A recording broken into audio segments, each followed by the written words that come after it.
Where do you live? Hopewell, New Jersey. Oh, I grew up in New Jersey. What part? Northern, like Montclair. Yeah. Yeah. Jersey proud.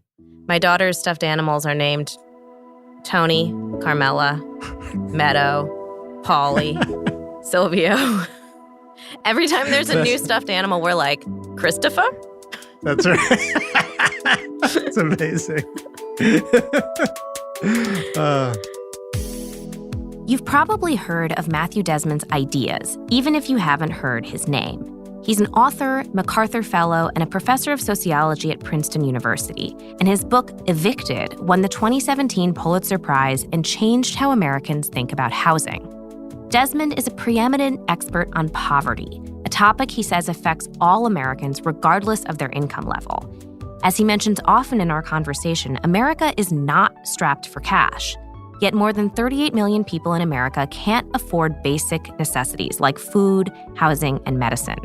On top of that, there are millions of Americans who earn too much annual income to qualify for government assistance, but not nearly enough to get by, especially as the cost of living continues to rise.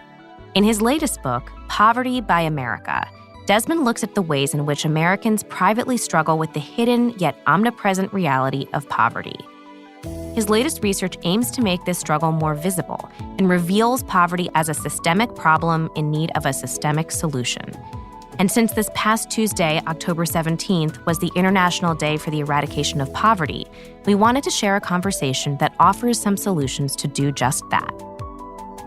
I'm Charlotte Alter, senior correspondent for Time, and this is Person of the Week.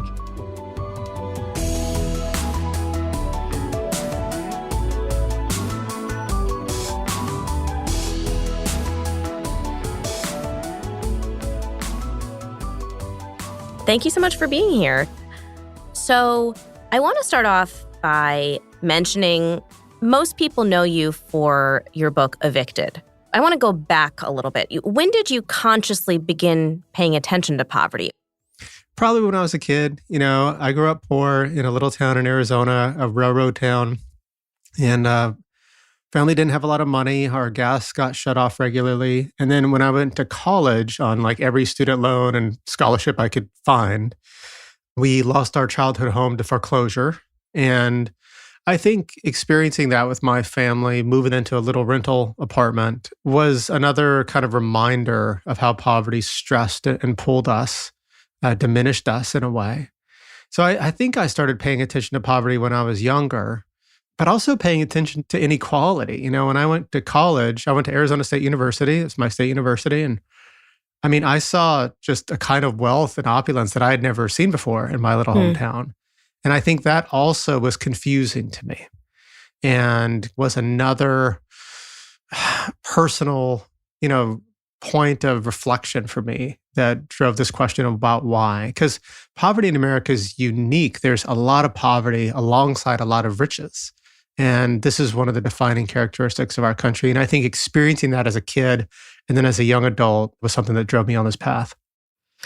So can you tell me more about your childhood and young adulthood thinking about this? What was your family like when you were growing up? Can you tell me about the home that your family lost? So my dad was a pastor, and I grew up in the church. And I mean in the church, like someone's got to fold those bulletins. And so, we went to church multiple times a week. Religion was like the air we breathed growing up. So everything was understood through that prism. If something good happened, it was because God wanted it to. If something bad happened, it was the same reason. And so inequality and poverty were taught through the Bible to us, like everything else was. And I think that I picked up and connected to parts of that teaching where you saw a very angry God, a God angry at injustice. You saw like the God of Isaiah 61, like I, the Lord, hate robbery. You see Jesus going into the temple and chasing out the money changers, not asking them politely to leave. I think those stories also kind of worked its way subconsciously in the way I write. Our home, it was a little tiny ranch home, wood paneling on the inside. It had a fireplace. We lived in northern Arizona, the cold part of Arizona. It was on this 2-acre lot full of weeds and dust, but also like Russian olive trees. And we had chickens and goats sometimes. And so it was a little country home. It cost $60,000 when my parents bought it. And so what was it like when they lost it?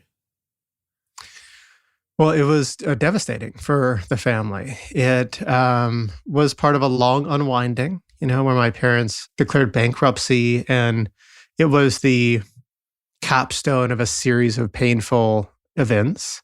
And, experiencing that as a young man, my story was personal. It was dad's fault. It was mom's fault. It was something that stayed within the family. And I think that my job as a sociologist is to make personal problems political problems, to take something that can feel very personal and be encased in shame and say, look, you're not the only one dealing with this, and this isn't all on you. And I think that that kind of is a very liberating mission for the job I have now. So this is a perfect place to pivot, because I'm curious if you can tell me how you began looking at this as a field of research and how you realized you wanted to look into this as your career. I've always kind of had a hatred of poverty, I think, and that I've always felt it was an abomination. And I think that I was pretty lost in college. I thought I might want to be a lawyer. And so I went down that path a little bit, but then I just kept coming back to these questions about poverty and homelessness and inequality. I started spending a lot of time with homeless people around my university, not serving them or passing out socks, just like literally hanging out, talking, listening, befriending them. So I think that I also had this kind of reporter or even ethnographic impulse around these issues, like going to the street to kind of understand these larger problems. And then I just figured going into grad school and going into sociology was a decent way to pursue these more and to really kind of hunt them down. And sociology and social science more broadly has a flourishing tradition of trying to understand the nature, dynamics, and consequences of poverty and racism in America. And I feel like I'm writing in and to that tradition with my work. So I want to ask about sort of the differences between some of the poverty that you've studied in your career and your experience with your own family. I mean, would you consider yourself to have grown up in poverty? I think officially, yes. But I also want to be wary of that category, especially given the kind of poverty that I wrote about in my last book, Evicted. Mm-hmm. We never went hungry. I met kids that went hungry. We never experienced things like a cockroach infestation or other things that really define deep poverty in America today. I went to the dentist, growing up as a kid.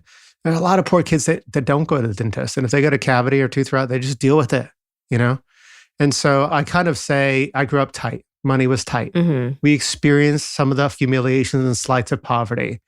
I don't ever want anyone to have the impression that I experienced anything like the families that I wrote about in my last book. They are experiencing this hard bottom layer of American poverty that I never did. Yeah.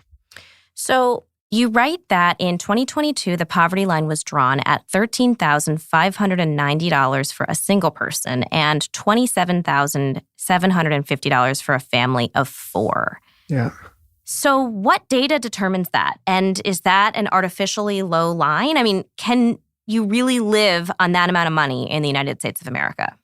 No, you can't. And, it started back in the 60s, the official poverty line. Johnson launched the war on poverty. And then his administration was like, well, how do we know if we won the war or not? We got to have a poverty line. And so a Social Security administrator named Molly Orshansky came up with this idea. It was pretty simple and elegant. It was like, okay, if poverty is not affording basic necessities and nothing is more basic than food, then what if we said everyone who is spending at least, more than a third of their income on food, they're going to be considered poor. And that was the poverty line. And that's still our poverty line adjusted for inflation. Now, that's a limited measure for a lot of different reasons, right? But one of the reasons is it doesn't account for regional variation in cost of living. So $27,000 in rural Florida is the same as $27,000 in Manhattan. That doesn't make a lot of sense. It also doesn't account for certain kinds of government aid. So if a family gets housing assistance or food stamps and their lives are improved by those programs, the poverty line ignores those things. And so in 2011, the government launched a new poverty line. It's called the Supplemental Poverty Measure. And when we did, we actually gained 3 million more poor people officially, because any reductions in poverty by counting things like food stamps and housing assistance were more than offset by accounting for rising housing and medical costs. So there's a lot of ways to measure poverty in America. There's no agreement between social scientists about which is the best measure. It's actually really hard, and we should approach this question with a lot of humility. But almost everyone agrees with your intuition, Charlotte, that these lines are much too low. And we have to have a more realistic measure of poverty. That could be something called a relative measure, which just says, okay, what if we said everyone below a third of the median household income is poor? And that would allow kind of for a broader tint, and it would allow for poverty to adjust for living standards. That's how they do it in Canada and England, for example. Or we could just measure hardship straight up. Like if poverty is experiencing all this hardship, let's just measure hardship. And if you do that, man, there's some scary signs going on in America right now. Over the last 20 years, evictions are up 22%. Wow. Number of homeless school kids is up 74% since the Great Recession. Why is that? 74% since the Great Recession. Why? It's the housing crisis. Yeah. But look, there's plenty of poverty above the poverty line too, right? As a lived experience, 1 in 3 of us live in homes making $55,000 or less. Now, many of those families are considered quote unquote poor, but what else do you call trying to raise 2 kids in Portland or Miami or Chicago on $50,000, $60,000 a year? And so I think that as a developed, rich nation, America stands in a disgraced class of its own for being the richest democracy with the worst poverty. But look, poverty isn't just an income level, right? That's just the start. Poverty is like telling your kids they can't have seconds, on top of dealing with the backache you got from working these hard jobs, on top of not being able to go to the doctor, on top of getting roughed up by the police, on top of the nauseating fear of eviction and homelessness and often depression, sometimes incarceration, on it goes. So I think that poverty isn't just the experience of having not enough money. It's this exhausting piling on of problems. And I think that should motivate us, give us a sense of moral urgency, because it means that scores of Americans are living without dignity and safety in this land of dollars. Coming up, Matthew Desmond explains the puzzle of poverty after this.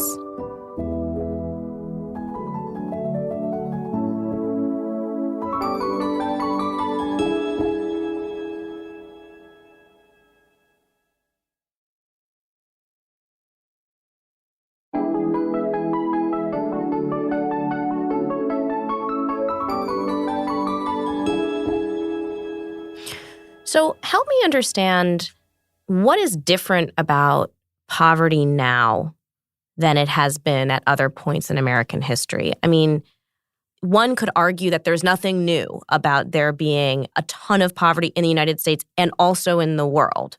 Why focus on this right now?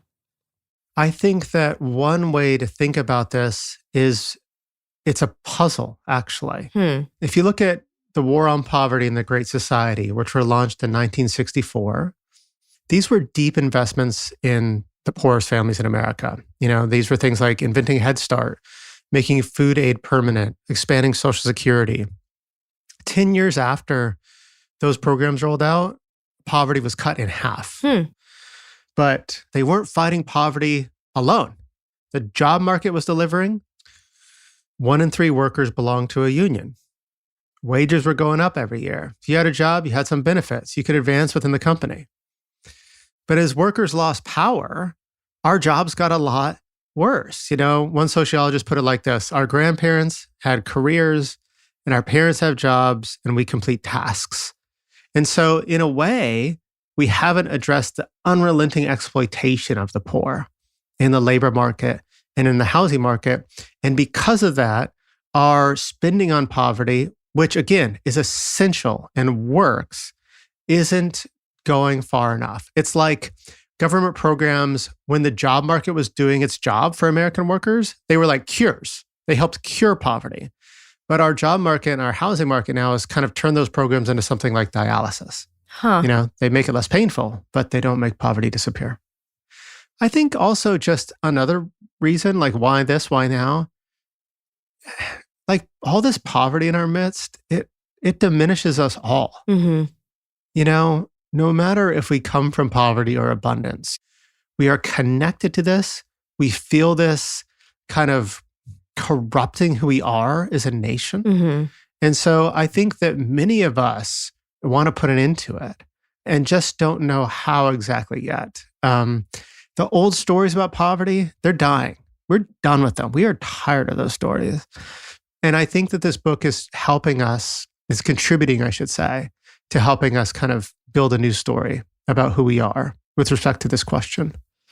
So I want to drill down into this question of exploitation. That is often such an overused word.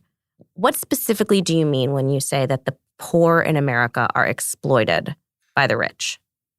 That's so interesting that you think it's overused. I want to read what you're reading because when I read, studies and stories about why there's so much poverty in America, they often don't address exploitation at all.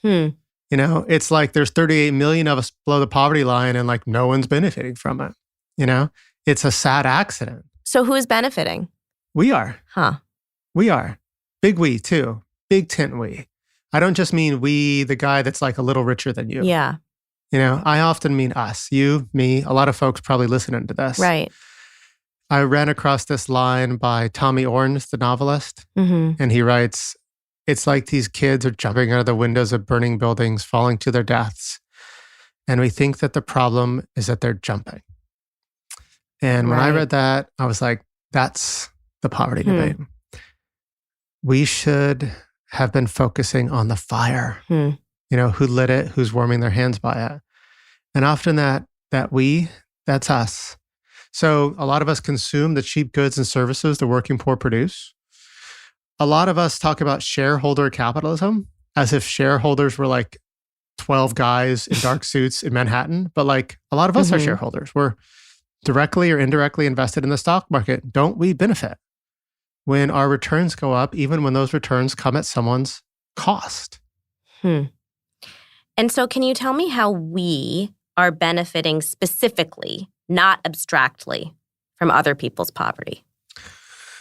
Sure. Let's look at financial exploitation. Every year, over $11 billion in overdraft fees, $1.6 billion in check cashing fees, about $10 billion in payday loan fees are charged to poor families. That's $61 million pulled out of the pockets of the poor every single day. So who benefits from that? So like payday loan companies and banks do, but many of us who have free checking accounts also benefit from that because it turns out our accounts aren't free. They're subsidized by overdraft fees that are charged to only 9% of bank clients who are the poor, made to pay for their poverty. Or if you look at housing exploitation, who's benefiting from incredibly high rents in poor neighborhoods? Well, some landlords are benefiting, sure, but some homeowners often are too. Our property values propped up by our collective effort to make housing scarce and expensive.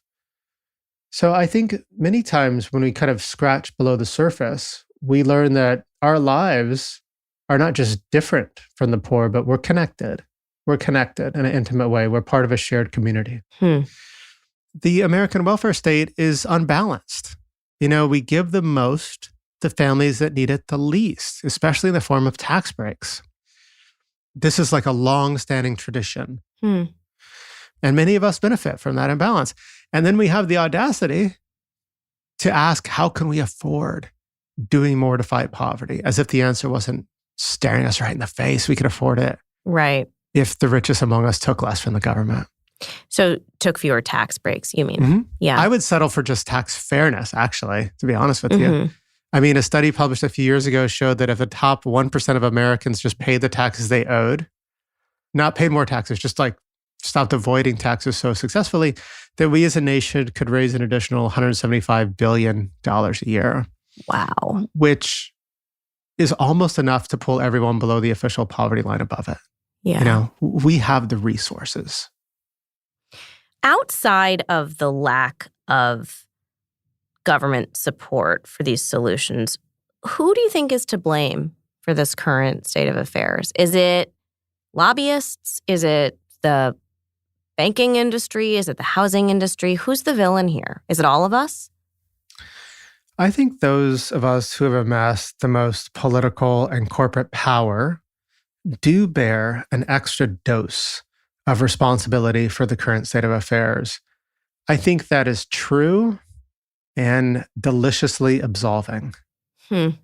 And this book is making an effort to get all of us to audit our lives and to kind of realize how we are connected to the problem and therefore connected to the solution. And so many of us wittingly and unwittingly are contributing to poverty in America. Some lives are made small so that others may grow. And so I think that, it's become fashionable to blame someone else, right? Blame that one senator who didn't vote that one way. Blame the poor themselves. Blame immigrants. Pick your blame. I would like us to start telling a different story. I would like us to start looking in our own lives and taking some personal responsibility for poverty in our communities and our nation. So what do you think that looks like if you're somebody who, say, is not a landlord, is not a mortgage broker, is not somebody who necessarily has their hand on the levers of some of these problems? How can an ordinary person in their everyday lives help address this problem? So we could just leverage whatever power we have wherever we are. So I teach at a university. So I've got a little power in my university, right? So I can start asking, what are our landscapers paid? Are we doing right by first-generation college students? I can start asking these questions where I am. And wherever we are, if we have a little bit of leverage in our faith community, on our school board, in our neighborhoods, I think we can start exerting that influence on behalf of abolishing poverty. We could shop and invest differently. We know where our cucumbers came from, but we don't know what the farm worker got made picking them. And with that coffee, we don't know what the barista's paid or if there's a union. So I think thinking a little bit more carefully about where our money goes is a way to build political will to put upward pressure on policymakers and corporate elites.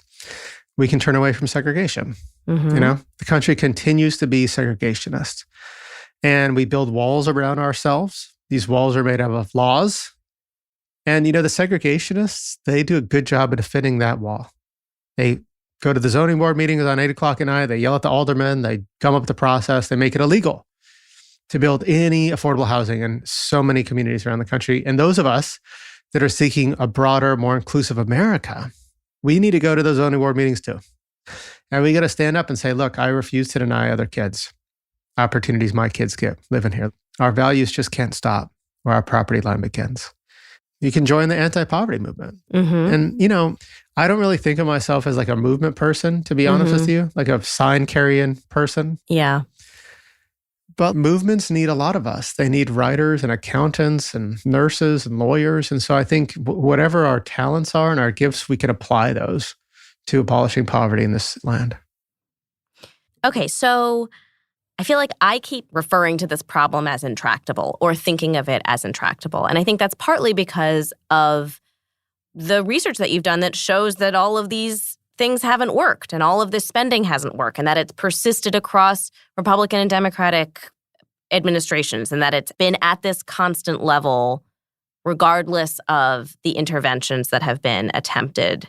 So that's kind of where that thought comes from a little bit. I'm sure I'm not the only person who thinks that. So help me understand why that's the wrong way to think about it and how harmful that mindset is to actually, doing what we have to do to solve this problem, which, as you've just laid out, is possible and within our power. A lot of us kind of talk about Congress as so polarized and so impossible. And that is nothing new, actually. Like the 60s had a polarized Congress. The 60s had senators sleeping in their offices and filibustering and making sure government inaction wasn't just the outcome, but the goal. And in the 60s, we got major pieces of civil rights legislation passed in the Great Society and the War on Poverty. And if so much was accomplished, despite those odds, it was because the labor movement and the civil rights movement put unrelenting pressure on Congress. So we've been here before, and I'm just so glad that those folks and those movements weren't hopeless and pushed through that. The good news is that programs we have work. They work pretty darn well. The good news is that we are not strapped for cash in America. We are the richest country on earth with respect to the size of our economy. And so I think that that's not the hard part. The hard part is binding ourselves together and demanding this of our country. Is there a piece of data that you wish existed that doesn't exist that you think would help people understand this or would help people understand the scale of this problem? Or is there a way of measuring this problem that we're not using that we should? The Yale law professor Harold Koh has said, when we don't measure what's important, we make important what we can measure. Mm-hmm. And, we have measured the poor. We have designed multi-million-dollar data sets asking the poor everything about their lives. So if you asked me what explains eviction, I could draw on those data sets and I could be like, well, race matters, gender matters, the chance of you getting evicted increases with children. That's all true. But people aren't evicting themselves, right? Someone's doing it. And so I want more data on the fire. So I would like data that's like, who owns our cities? Who's doing all the evictions? What are the average return rates for landlords in poor neighborhoods? I'd like data like that. I'd like data on money going in for union busting. How much money do corporations spend on making sure organizing is really hard in their shops? I'd like more data on the fire. That's what I'd love. What's standing in the way of getting some of this data you describe about, for example, landlord data or data about money going into union busting efforts? Why don't we have that data? Well, many times because we've made it purposefully hard to get those data, right? So if you look at ownership records in housing, for example, you might think it's probably easy to figure out who owns Baltimore, but it's not. There's many companies that have hid themselves under LLCs or other shell names. So asking a basic question like who are the 10 top evictors in Baltimore is actually really hard because we've allowed folks to kind of shield and hide themselves. And so this is another place of massive inequality. If you get evicted, your real name appears on the eviction record. That eviction record can follow you all of your days. That can affect your credit, your housing opportunities going forward. It can be the reason you're denied housing assistance. But if you do that eviction, you could do it under kind of an LLC or a shell company name and no one can know it's you. And so I think that we often talk about transparency and accountability. But again, the poor are basically, the ones that are under the spotlight for that, and the rich often aren't. And so this is, again, a way we could think about asking different questions about poverty. So what are the questions we should be asking about poverty? I've never been asked that.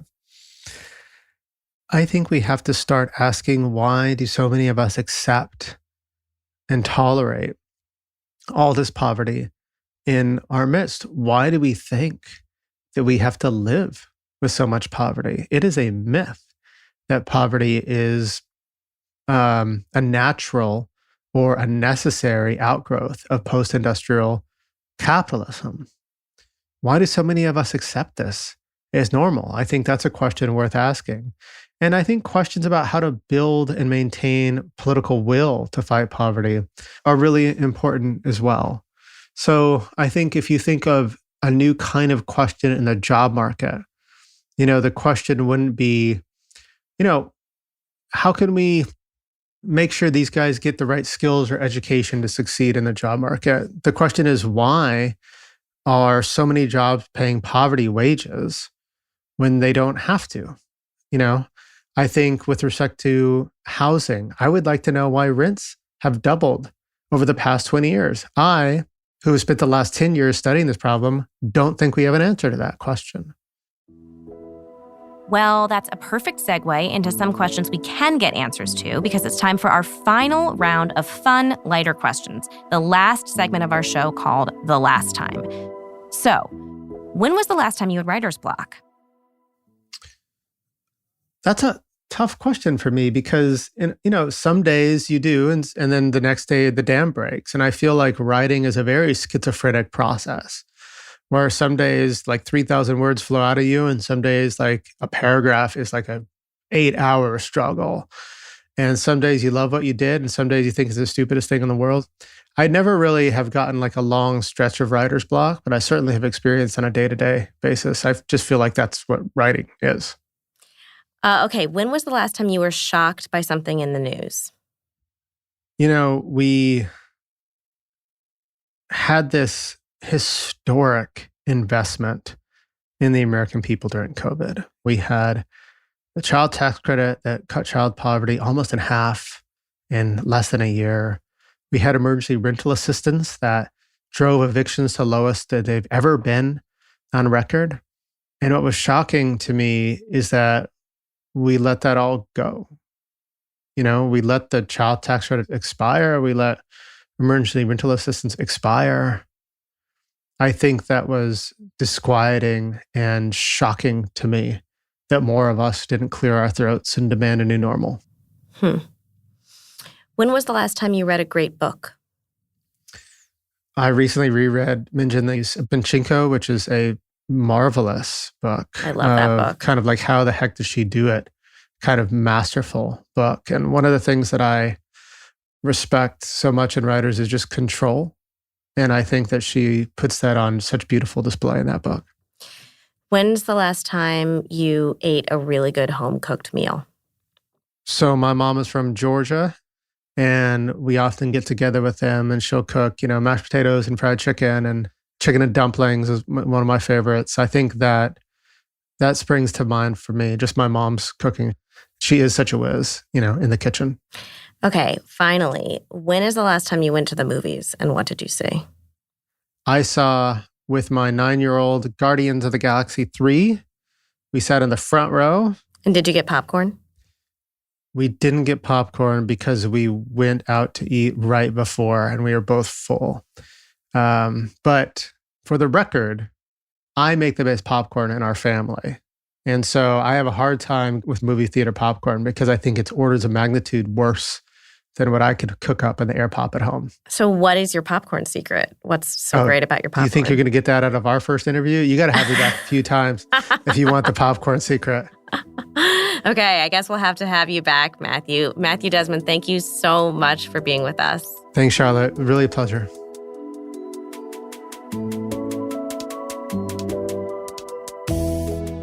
For more information about the kind of work Matthew Desmond wants all of us to do, you can visit endpovertyusa.org. Thank you so much for listening to Person of the Week. If you like what you heard, don't forget to subscribe wherever you get your podcasts. And we'd really love to hear from you. So send your tips or thoughts on our show to personoftheweek@time.com. I'm Charlotte Alter. See you next week.